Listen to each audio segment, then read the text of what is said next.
In today's video, we're going to take a look at Nicolas Jackson, the new Chelsea striker, signed for around £30 million on his release clause.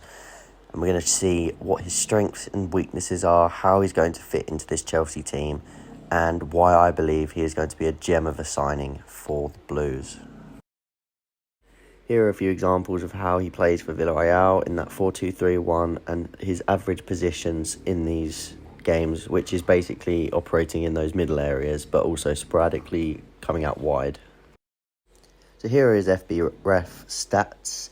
As you can see, he excels in progressive carries, non-penalty goals, 0.68 per game, so scoring over one goal every 2 games.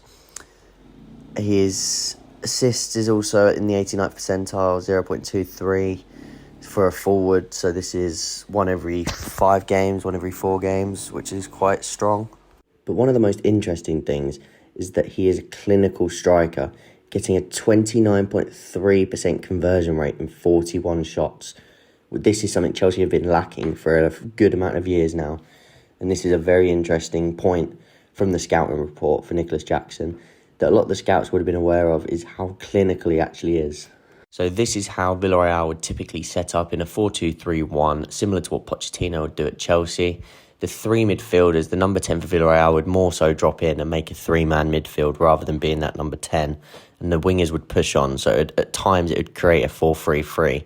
This would allow Jackson to roam around in that striker position, going out to the left, coming out to the right, and sort of just operating around the 18-yard box, holding up play if the wingers dropped off, and he could drop into those wide positions to hold up play and alleviate pressure for Villarreal.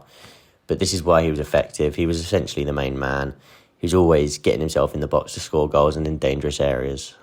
However, the thing I'm going to highlight with Chelsea is the usage of Nicolas Jackson with Nkunku. So again, in a 4-2-3-1, I know on screen it says 4-5-1, but this is clearly a 4-2-3-1 with Nkunku in the 10.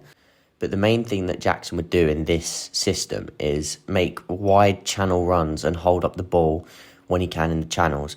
He's obviously brilliant in the box, and this is a great asset to have, as he's a number 9 who is very clinical, which is something Chelsea have needed for a long time.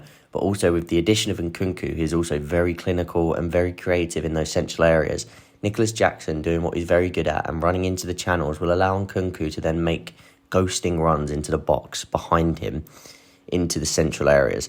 So if Jackson peels out to the left, and Nkunku can then push in on that right side into the middle and sort of operate in that 18-yard area. Similar if Jackson peels out to the right, and Nkunku can then peel off to the left and he can operate in those areas.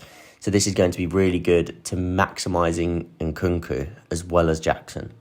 So the key points to notice: he has a physical presence and he's very good at using his body in hold-up play and being able to alleviate pressure for the team.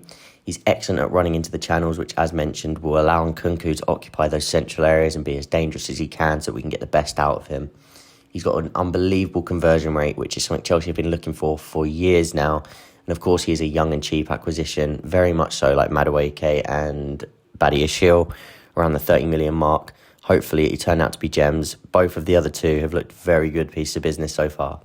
So what do you guys think about Nicolas Jackson joining Chelsea? Do you think he's going to be a bit of a hidden gem like we have signed in the past with Badiashile and Madueke for that 30 million price tag? Or do you think he's going to go bust? I'd love to see what you guys think in the comments. Let me know, comment down below, subscribe, leave a like as it does help me out, and I'll see you guys next time.